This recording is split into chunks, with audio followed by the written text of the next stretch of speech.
ਪਿਆਰੇ ਦੋਸਤੋ, ਮੇਰਾ ਨਾਮ ਹੈ ਸੋਨੀ ਸਿਮਕ ਤੇ ਤੁਸੀਂ ਸੁਣ ਰਹੇ ਹੋ ਮਸੀਹੀ ਜੀਵਨ। ਅਸੀਂ ਪਿਛਲੇ ਹਫ਼ਤੇ ਜਾਣਿਆ ਕਿ ਤੌਬਾ ਦਾ ਮਤਲਬ ਕੀ ਹੈ, ਪਰ ਅੱਜ ਦਾ ਜਿਹੜਾ ਸਵਾਲ ਹੈ ਉਹ ਇਹ ਹੈ ਕਿ ਪਰਮੇਸ਼ਵਰ 'ਤੇ ਵਿਸ਼ਵਾਸ ਕਰਨ ਦਾ ਮਤਲਬ ਕੀ ਹੈ। ਪਰਮੇਸ਼ਵਰ 'ਤੇ ਵਿਸ਼ਵਾਸ ਨੇਚਾ ਕਰਨ ਦਾ ਮਤਲਬ ਕੀ ਹੈ।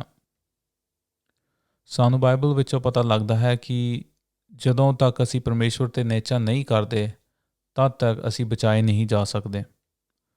ਪੌਲੁਸ ਰੋਮੀਆਂ ਦੇ ਖੱਤ ਉਹਦੇ 10ਵੇਂ ਅਧਿਆਏ ਵਿੱਚ ਲਿਖਦਾ ਹੈ ਕਿ ਜੇਕਰ ਤੂੰ ਆਪਣੇ ਮੂੰਹ ਨਾਲ ਐਲਾਨ ਕਰਦਾ ਹੈ ਕਿ ਯਿਸੂ ਪ੍ਰਭੂ ਹੈ, ਅਤੇ ਜੇਕਰ ਤੂੰ ਆਪਣੇ ਦਿਲ ਵਿੱਚ ਯਕੀਨ ਕਰਦਾ ਹੈ ਕਿ ਪਰਮੇਸ਼ਵਰ ਨੇ ਯਿਸੂ ਨੂੰ ਮੁਰਦਿਆਂ ਤੋਂ ਉਠਾ ਦਿੱਤਾ ਤਾਂ ਤੂੰ ਬਚਾਇਆ ਜਾਵੇਗਾ। ਹਾਂ, ਅਸੀਂ ਆਪਣੇ ਦਿਲਾਂ ਨਾਲ ਨੇਚਾ ਕਰਦੇ ਹਾਂ, ਇਸ ਲਈ ਅਸੀਂ ਧਰਮੀ ਬਣਾਏ ਜਾਂਦੇ ਹਾਂ।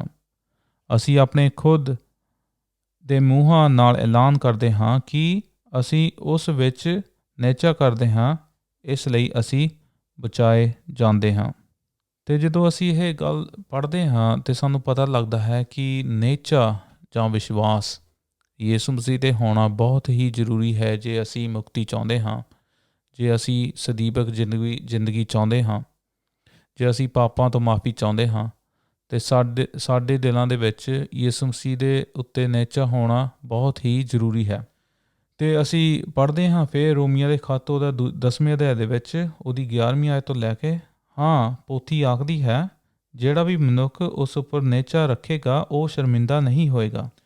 ਪੋਥੀ ਦਾ ਉਹ ਪੈਰਾ ਆਖਦਾ ਹੈ, ਕੋਈ ਵੀ ਵਿਅਕਤੀ ਕਿਉਂਕਿ ਪਰਮੇਸ਼ਵਰ ਯਹੂਦੀ ਅਤੇ ਗੈਰ ਯਹੂਦੀ ਵਿੱਚ ਭੇਦ ਨਹੀਂ ਕਰਦਾ, ਉਹ ਸਭ ਦਾ ਪ੍ਰਭੂ ਹੈ।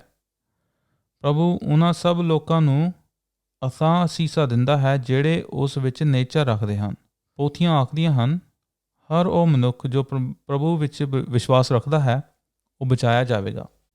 ਵਿਸ਼ਵਾਸ ਹੋਣਾ ਯਿਸੂ ਮਸੀਹ ਦੇ ਉੱਤੇ ਬਹੁਤ ਹੀ ਜ਼ਰੂਰੀ ਹੈ।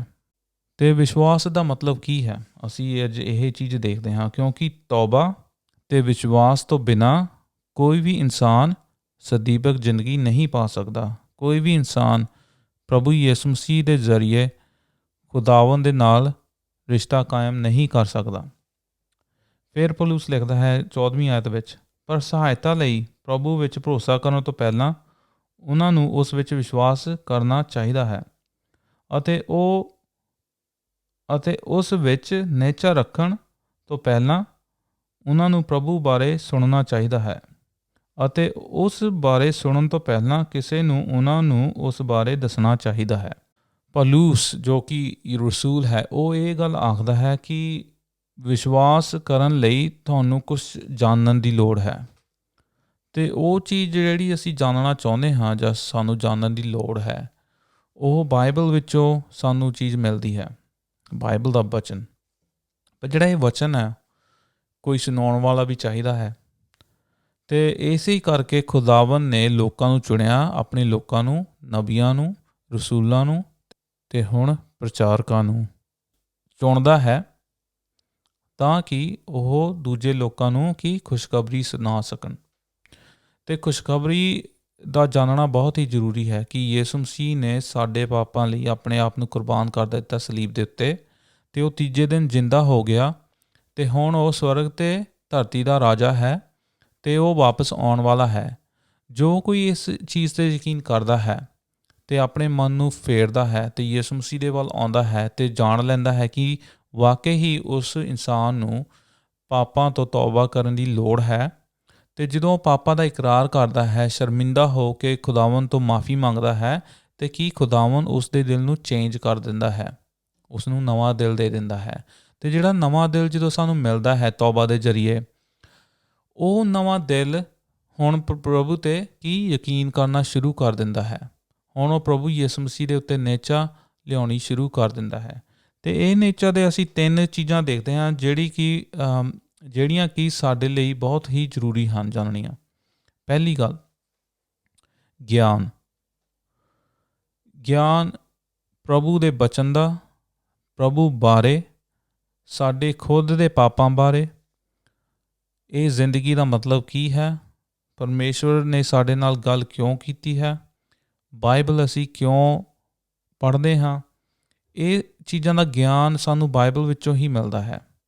ਅਤੇ ਜਦੋਂ ਇਨਸਾਨ ਨੇਚਾ ਕਰਦਾ ਹੈ ਪ੍ਰਭੂ 'ਤੇ, ਉਹ ਇਸ ਕਰਕੇ ਨੇਚਾ ਕਰਦਾ ਹੈ ਕਿਉਂਕਿ ਉਸਨੂੰ ਇਸ ਗੱਲ ਦਾ ਗਿਆਨ ਹੋ ਜਾਂਦਾ ਹੈ ਕਿ ਵਾਕਈ ਹੀ ਉਸਨੂੰ ਤੌਬਾ ਕਰਨ ਦੀ ਲੋੜ ਹੈ ਅਤੇ ਪ੍ਰਭੂ ਯਿਸੂ ਮਸੀਹ ਨੇ ਉਸ ਲਈ ਆਪਣੇ ਆਪ ਨੂੰ ਨਿਸ਼ਾਵਰ ਕਰ ਦਿੱਤਾ ਕਰੂਸ ਦੇ ਉੱਪਰ, ਸਲੀਬ ਦੇ ਉੱਪਰ। ਅਤੇ ਹੁਣ ਯਿਸੂ ਮਸੀਹ ਚਾਹੁੰਦਾ ਹੈ ਕਿ ਜੋ ਕੋਈ ਉਹਦੇ ਕੋਲ ਆਉਂਦਾ ਹੈ ਉਹ ਮਾफ़ੀ ਮੰਗੇ ਅਤੇ ਇਕਰਾਰ ਕਰੇ ਕਿ ਯਿਸੂ ਮਸੀਹ ਹੀ ਪ੍ਰਭੂ ਹੈ।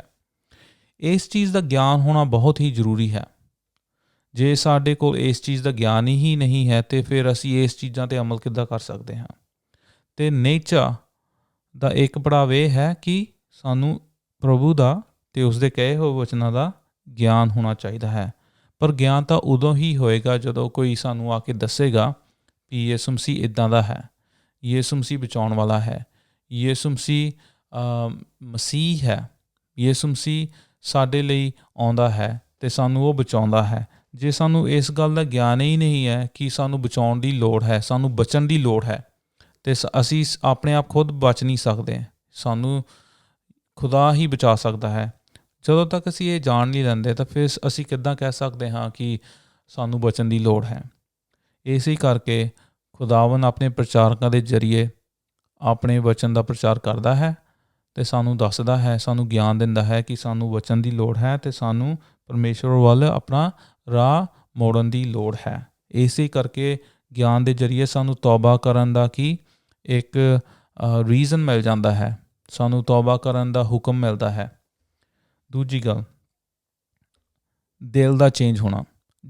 ਜੇ ਅਸੀਂ ਕਹਿੰਦੇ ਹਾਂ ਅਸੀਂ ਮਸੀਹ ਉੱਤੇ ਨੇਚਾ ਰੱਖਦੇ ਹਾਂ, ਪਰ ਜੇ ਸਾਡੇ ਦਿਲ ਹੀ ਨਹੀਂ ਚੇਂਜ ਹੋਏ ਤਾਂ ਫਿਰ ਉਹ ਜਿਹੜੀ ਅਸੀਂ ਗਿਆਨ ਦੀ ਗੱਲ ਕੀਤੀ ਪਹਿਲੇ ਪੁਆਇੰਟ 'ਤੇ, ਜੇ ਸਾਡੇ ਕੋਲ ਗਿਆਨ ਤਾਂ ਹੈ ਕਿ ਯਿਸੂ ਮਸੀਹ ਵਾਕਈ ਹੀ ਸਾਡੇ ਲਈ ਮਾਰਿਆ ਗਿਆ ਅਤੇ ਵਾਕਈ ਹੀ ਯਿਸੂ ਮਸੀਹ ਆਇਆ ਸੀ ਇਸ ਦੁਨੀਆ 'ਤੇ ਅਤੇ ਵਾਕਈ ਹੀ ਯਿਸੂ ਮਸੀਹ ਵਾਪਸ ਆਉਣ ਵਾਲਾ ਹੈ, ਸਾਨੂੰ ਇਸ ਚੀਜ਼ ਦਾ ਗਿਆਨ ਹੈ।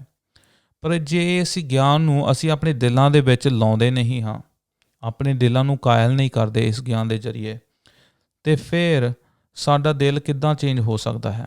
ਜੇ ਸਾਡਾ ਦਿਲ ਹੀ ਨਹੀਂ ਚੇਂਜ ਹੋਇਆ ਤਾਂ ਫਿਰ ਅਸੀਂ ਚਾਹੇ ਜਿੰਨਾ ਮਰਜ਼ੀ ਗਿਆਨ ਲੈ ਲਈਏ, ਅਸੀਂ ਬਚਾਏ ਨਹੀਂ ਜਾ ਸਕਦੇ। ਕਿਉਂ? ਕਿਉਂਕਿ ਸਾਡਾ ਦਿਲ ਨਹੀਂ ਚੇਂਜ ਹੋਇਆ। ਯਿਸੂ ਮਸੀਹ ਕਹਿੰਦਾ ਹੈ ਕਿ ਜਿਹੜਾ ਕੋਈ ਮੇਰੇ ਵੱਲ ਆਉਂਦਾ ਹੈ ਉਹ ਆਪਣਾ ਸਭ ਕੁਝ ਤਿਆਗ ਕੇ ਮੇਰੇ ਪਿੱਛੇ ਆਵੇ। ਪਹਿਲਾਂ ਅਸੀਂ ਸੰਸਾਰ ਨੂੰ ਪਿਆਰ ਕਰਦੇ ਸੀਗੇ, ਹੁਣ ਅਸੀਂ ਯਿਸੂ ਮਸੀਹ ਨੂੰ ਪਿਆਰ ਕਰਦੇ ਹਾਂ। ਪਹਿਲਾਂ ਅਸੀਂ ਗਲਤ ਕੰਮਾਂ ਨੂੰ ਪਿਆਰ ਕਰਦੇ ਸੀ, ਹੁਣ ਅਸੀਂ ਚੰਗੇ ਕੰਮਾਂ ਨੂੰ ਪਿਆਰ ਕਰਦੇ ਹਾਂ। ਪਹਿਲਾਂ ਅਸੀਂ ਖੁਦਾਵੰਦ ਦੇ ਬਚਨ ਨੂੰ ਪੜ੍ਹਨਾ ਨਹੀਂ ਸੀ ਚਾਹੁੰਦੇ, ਪਰ ਹੁਣ ਅਸੀਂ ਖੁਦਾਵੰਦ ਦੇ ਬਚਨਾਂ ਨੂੰ ਪੜ੍ਹਦੇ ਹਾਂ ਅਤੇ ਆਪਣੀ ਜ਼ਿੰਦਗੀਆਂ ਦੇ ਉੱਤੇ ਅਮਲ ਕਰਦੇ ਹਾਂ। ਜੇ ਸਾਡੇ ਵਿੱਚ ਇਹ ਦਿਲ ਚੇਂਜ ਹੀ ਨਹੀਂ ਹੋਇਆ ਅਤੇ ਫਿਰ ਅਸੀਂ ਖੁਦਾਵੰਦ ਦੇ ਕਹੇ ਹੋਏ ਹੁਕਮਾਂ ਦੀ ਪਾਲਣਾ ਕਿੱਦਾਂ ਕਰ ਸਕਦੇ ਹਾਂ। ਜੇ ਅਸੀਂ ਉਸ ਦੇ ਕਹੇ ਹੋਏ ਹੁਕਮਾਂ ਦੇ ਉੱਤੇ ਚੱਲ ਹੀ ਨਹੀਂ ਸਕਦੇ ਕਿਉਂਕਿ ਸਾਡੇ ਦਿਲ ਨਹੀਂ ਚੇਂਜ ਹੋਏ, ਤਾਂ ਫਿਰ ਸਾਡੇ ਕੋਲ ਬਚਾਉਣ ਵਾਲੀ ਨੇਚਾ ਕਿੱਦਾਂ ਹੋ ਸਕਦੀ ਹੈ। ਜਿਹੜੀ ਖੁਦਾਵੰਦ ਉੱਤੇ ਨੇਚਾ ਅਸੀਂ ਲੈ ਕੇ ਆਉਂਦੇ ਹਾਂ ਉਹ ਬਚਾਉਣ ਵਾਲੀ ਨੇਚਾ ਹੈ, ਕਿਉਂਕਿ ਇਸ ਦੇ ਬਿਨਾਂ ਅਸੀਂ ਆਪਣੇ ਆਪ ਨੂੰ ਬਚਾ ਨਹੀਂ ਸਕਦੇ। ਨੇਚਾ ਸਾਨੂੰ ਸਾਡੇ ਪਾਪਾਂ ਤੋਂ ਬਚਾਉਂਦੀ ਹੈ ਅਤੇ ਸਾਨੂੰ ਨੇਚਾ ਅੱਗੇ ਜਾਣ ਵੱਲ ਕਹਿੰਦੀ ਹੈ ਖੁਦਾਵੰਦ ਦੇ ਰਾਹਾਂ ਦੇ ਵਿੱਚ। ਪਰ ਜੇ ਸਾਡੇ ਦਿਲ ਹੀ ਨਹੀਂ ਚੇਂਜ ਹੋਏ ਤਾਂ ਫਿਰ ਅਸੀਂ ਉਹ ਰਾਹਾਂ 'ਤੇ ਕਿੱਦਾਂ ਚੱਲ ਸਕਦੇ ਹਾਂ। ਤੀਜੀ ਗੱਲ, ਖੁਦਾਵੰਦ ਉੱਤੇ ਭਰੋਸਾ ਰੱਖਣਾ। ਭਰੋਸਾ, ਜੇ ਅਸੀਂ ਕਹਿੰਦੇ ਹਾਂ ਅਸੀਂ ਮਸੀਹ ਹਾਂ ਪਰ ਸਾਡਾ ਮਸੀਹ ਦੇ ਉੱਤੇ ਭਰੋਸਾ ਹੀ ਨਹੀਂ ਹੈ, ਫਿਰ ਆਪਾਂ ਕਿੱਦਾਂ ਕਹਿ ਸਕਦੇ ਹਾਂ ਕਿ ਸਾਡੀ ਜਿਹੜੀ ਨੇਚਾ ਹੈ ਉਹ ਬਚਾਉਣ ਵਾਲੀ ਹੈ, ਸਾਡੀ ਨੇਚਾ ਫਲਦਾਇਕ ਹੈ, ਸਾਡੀ ਨੇਚਾ ਸਾਨੂੰ ਉਹ ਪੜਾਵਾਂ 'ਤੇ ਲੈ ਕੇ ਜਾਵੇਗੀ ਜਿਹੜੀ ਕਿ ਖੁਦਾਵੰਦ ਸਾਨੂੰ ਚਾਹੁੰਦਾ ਹੈ। ਭਰੋਸਾ ਰੱਖਣਾ ਖੁਦਾਵੰਦ ਦੇ ਉੱਤੇ ਬਹੁਤ ਹੀ ਜ਼ਰੂਰੀ ਹੈ। ਜੇ ਸਾਡੇ ਵਿੱਚ ਯਿਸੂ ਮਸੀਹ ਦੇ ਪ੍ਰਤੀ ਭਰੋਸਾ ਹੀ ਨਹੀਂ ਹੈ, ਜੇ ਅਸੀਂ ਭਰੋਸਾ ਹੀ ਨਹੀਂ ਰੱਖਦੇ ਯਿਸੂ ਮਸੀਹ ਦੇ ਜਾਂ ਉਹਦੇ ਕਹੀਆਂ ਹੋਈਆਂ ਗੱਲਾਂ 'ਤੇ, ਫਿਰ ਅਸੀਂ ਉਸ ਦੀਆਂ ਕਹੀਆਂ ਹੋਈਆਂ ਗੱਲਾਂ 'ਤੇ ਕਿੱਦਾਂ ਤੁਰ ਸਕਦੇ ਹਾਂ, ਚੱਲ ਸਕਦੇ ਹਾਂ। ਜੇ ਅਸੀਂ ਕਹਿੰਦੇ ਹਾਂ ਅਸੀਂ ਮਸੀਹ ਦੇ ਲੋਕ ਹਾਂ ਅਤੇ ਸਾਡਾ ਸਾਰਾ ਧਿਆਨ ਪੈਸੇ ਵੱਲ ਹੈ, ਜਾਂ ਸਾਡਾ ਸਾਰਾ ਧਿਆਨ ਆਪਣੇ ਰਿਸ਼ਤੇਦਾਰਾਂ ਵੱਲ ਹੈ, ਜਾਂ ਸਾਡਾ ਸਾਰਾ ਧਿਆਨ ਆਪਣੇ ਬੱਚਿਆਂ ਵੱਲ ਹੈ, ਜਾਂ ਆਪਣੇ ਕੰਮਾਂ ਵੱਲ ਹੈ, ਜੇ ਅਸੀਂ ਸਾਰਾ ਕੁਛ, ਸਾਡੀ ਨੇਚਰ, ਸਾਡਾ ਭਰੋਸਾ ਜੇ ਸਾਡੀ ਦੁਨਿਆਵੀ ਚੀਜ਼ਾਂ ਦੇ ਉੱਤੇ ਬਣਿਆ ਹੋਇਆ ਹੈ, ਅਤੇ ਅਸੀਂ ਫਿਰ ਕਿੱਦਾਂ ਕਹਿ ਸਕਦੇ ਹਾਂ ਕਿ ਸਾਡਾ ਜਿਹੜਾ ਭਰੋਸਾ ਯਿਸੂ ਮਸੀਹ 'ਤੇ ਹੈ। ਯਿਸੂ ਮਸੀਹ ਖੁਦ ਆਪ ਕਹਿੰਦਾ ਹੈ ਕਿ ਤੁਸੀਂ 2 ਮਾਲਕਾਂ ਦੇ ਪਿੱਛੇ ਇੱਕ ਟਾਈਮ ਨਹੀਂ ਚੱਲ ਸਕਦੇ, ਤੁਸੀਂ ਸਿਰਫ ਇੱਕ ਦੇ ਪਿੱਛੇ ਚੱਲ ਸਕਦੇ ਹੋ। ਤੁਹਾਡਾ ਮਾਲਕ ਕੌਣ ਹੈ? ਇਹ ਦੁਨੀਆ ਤੁਹਾਡਾ ਮਾਲਕ ਹੈ ਜਾਂ ਯਿਸੂ ਮਸੀਹ ਤੁਹਾਡਾ ਮਾਲਕ ਹੈ? ਇਸੇ ਕਰਕੇ ਅਸੀਂ ਪੌਲੁਸ ਦੀ ਗੱਲ ਸੁਣਦੇ ਹਾਂ। ਉਹ ਕਹਿੰਦਾ ਹੈ ਕਿ ਪਰ ਸਹਾਇਤਾ ਲਈ ਪ੍ਰਭੂ ਵਿੱਚ ਭਰੋਸਾ ਕਰਨ ਤੋਂ ਪਹਿਲਾਂ ਉਹਨਾਂ ਨੂੰ ਉਸ ਵਿੱਚ ਵਿਸ਼ਵਾਸ ਕਰਨਾ ਚਾਹੀਦਾ ਹੈ, ਅਤੇ ਉਸ ਵਿੱਚ ਨਿਸ਼ਚਾ ਰੱਖਣ ਤੋਂ ਪਹਿਲਾਂ ਉਹਨਾਂ ਨੂੰ ਪ੍ਰਭੂ ਬਾਰੇ ਸੁਣਨਾ ਚਾਹੀਦਾ ਹੈ। ਗੱਲ ਆਪਾਂ ਕਰਦੇ ਹਾਂ ਨਿਸ਼ਚਾ ਵਿਸ਼ਵਾਸ ਦੀ, ਅਤੇ ਸਾਡਾ ਵਿਸ਼ਵਾਸ ਹੀ ਸਾਨੂੰ ਬਚਾਉਂਦਾ ਹੈ।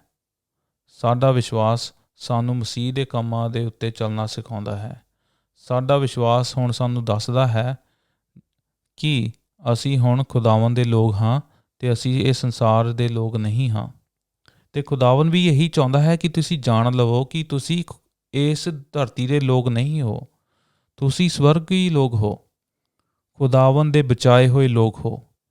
ਜੇ ਤੁਸੀਂ ਬਚਾਏ ਹੋਏ ਹੋ ਅਤੇ ਤੁਹਾਡੇ ਕੋਲ ਫਿਰ ਨੇਚਾ ਦਾ ਤੋਹਫਾ ਹੈ। ਤੌਬਾ ਅਤੇ ਨੇਚਾ, ਇਹ 2 ਚੀਜ਼ਾਂ, ਤੌਬਾ ਅਤੇ ਵਿਸ਼ਵਾਸ, ਇਹ ਇੱਕ ਤੋਹਫਾ ਹੈ ਖੁਦਾਵੰਦ ਦੇ ਵੱਲੋਂ, ਜਿਹੜਾ ਕਿ ਖੁਦਾਵੰਦ ਨੇ ਤੁਹਾਨੂੰ ਦੇ ਦਿੱਤਾ ਹੈ। ਜੇ ਤੁਸੀਂ ਮਸੀਹੀ ਹੋ, ਜੇ ਤੁਸੀਂ ਸੱਚੇ ਮਸੀਹੀ ਹੋ। ਸੱਚੇ ਮਸੀਹੀ ਜਿਹੜੇ ਹਨ ਉਹ ਪਰਮੇਸ਼ਵਰ 'ਤੇ ਨੇਚਾ ਰੱਖਦੇ ਹਨ, ਅਤੇ ਉਹ ਉਮੀਦ ਰੱਖਦੇ ਹਨ ਕਿ ਪ੍ਰਭੂ ਸਭ ਕੁਛ ਉਹ ਕਰ ਦੇਵੇਗਾ ਜਿਹਦਾ ਕਿ ਉਸਨੇ ਵਾਅਦਾ ਕੀਤਾ ਹੈ। ਸਾਨੂੰ ਨੇਚਾ ਹੁਣ ਯਿਸੂ ਮਸੀਹ ਦੇ ਉੱਤੇ ਹੈ। ਅਤੇ ਮੈਂ ਤੁਹਾਨੂੰ ਇੱਕ ਸਵਾਲ ਪੁੱਛਣਾ ਚਾਹੁੰਦਾ ਹਾਂ, ਕੀ ਤੁਹਾਡਾ ਦਿਲ ਚੇਂਜ ਹੋ ਗਿਆ ਹੈ? ਕੀ ਤੁਹਾਡੇ ਦਿਲਾਂ ਦੇ ਵਿੱਚ, ਜ਼ਿੰਦਗੀਆਂ ਦੇ ਵਿੱਚ ਪ੍ਰਭੂ ਯਿਸੂ ਮਸੀਹ ਦੇ ਉੱਤੇ ਨੇਚਾ ਹੈ? ਕੀ ਤੁਸੀਂ ਬਚਾਏ ਗਏ ਹੋ? ਜੇ ਹਾਂ ਤਾਂ ਖੁਸ਼ੀ ਕਰੋ, ਜੇ ਨਹੀਂ ਤਾਂ ਫਿਰ ਮੈਂ ਪੁੱਛਣਾ ਚਾਹੁੰਦਾ ਹਾਂ ਕਿਉਂ ਨਹੀਂ? ਪ੍ਰਭੂ ਯਿਸੂ ਮਸੀਹ ਕਹਿੰਦਾ ਹੈ ਕਿ ਅੱਜ ਦਾ ਜਿਹੜਾ ਦਿਨ ਹੈ ਉਹ ਮੁਕਤੀ ਦਾ ਦਿਨ ਹੈ। ਜੇ ਤੁਸੀਂ ਪਰਮੇਸ਼ਵਰ ਕੋਲ ਆਉਂਦੇ ਹੋ ਅਤੇ ਤੌਬਾ ਕਰਦੇ ਹੋ ਆਪਣੇ ਪਾਪਾਂ ਦੀ, ਅਤੇ ਮਾफ़ੀ ਮੰਗਦੇ ਹੋ, ਖੁਦਾਵੰਦ ਤੁਹਾਨੂੰ ਨੇਚਾ ਦਿੰਦਾ ਹੈ ਅਤੇ ਦਿਲ ਚੇਂਜ ਕਰ ਦਿੰਦਾ ਹੈ, ਅਤੇ ਜਿਹੜੀ ਕਿ ਨਾ ਖਤਮ ਹੋਣ ਵਾਲੀ ਅਬਦੀ ਜ਼ਿੰਦਗੀ ਉਹ ਤੁਹਾਨੂੰ ਦੇ ਦਿੰਦਾ ਹੈ। ਇਹ ਪਰਮੇਸ਼ਵਰ ਦਾ ਵਾਅਦਾ ਹੈ ਉਹਨਾਂ ਲੋਕਾਂ ਲਈ ਜੋ ਕਿ ਉਸ ਉੱਤੇ ਨੇਚਾ ਲਿਆਉਂਦੇ ਹਨ। ਅਤੇ ਮੈਂ ਚਾਹੁੰਦਾ ਹਾਂ ਕਿ ਤੁਸੀਂ ਪਰਮੇਸ਼ਵਰ ਦੀ ਕਿਰਪਾ ਨੂੰ ਜਾਣੋ, ਪ੍ਰਭੂ ਦੇ ਵਿੱਚ ਚੱਲੋ, ਅਤੇ ਉਸ ਦੀ ਖੁਸ਼ੀ, ਆਨੰਦ, ਸ਼ਾਂਤੀ ਅਤੇ ਉਸ ਦੇ ਰਾਹਾਂ ਉੱਤੇ ਚੱਲਣਾ ਸ਼ੁਰੂ ਕਰ ਦੇਵੋ ਉਸ ਦੀ ਸਹਾਇਤਾ ਦੇ ਨਾਲ। ਪ੍ਰਭੂ ਯਿਸੂ ਮਸੀਹ ਸਾਡੀ ਸਹਾਇਤਾ ਕਰਦਾ ਹੈ, ਉਹ ਸਾਨੂੰ ਪਿਆਰ ਕਰਦਾ ਹੈ, ਅਤੇ ਉਹ ਚਾਹੁੰਦਾ ਹੈ ਕਿ ਅਸੀਂ ਉਸ ਦੇ ਵਿੱਚ ਨੇਚਾ ਰੱਖੀਏ। ਜੇ ਤੁਹਾਨੂੰ ਇਹ ਐਪੀਸੋਡ ਚੰਗਾ ਲੱਗਿਆ ਜਾਂ ਤੁਹਾਡੇ ਕੋਲ ਕੋਈ ਵੀ ਪ੍ਰਸ਼ਨ ਹੈ ਇਸ ਟੌਪਿਕ ਦੇ ਉੱਤੇ, ਅਤੇ ਤੁਸੀਂ ਮੇਰੇ ਨਾਲ ਸੰਪਰਕ ਕਰ ਸਕਦੇ ਹੋ ਮੇਰੇ ਈਮੇਲ ਐਡਰੈਸ 'ਤੇ। ਮੇਰਾ ਈਮੇਲ ਹੈ sonnysimak@gmail.com। God bless you.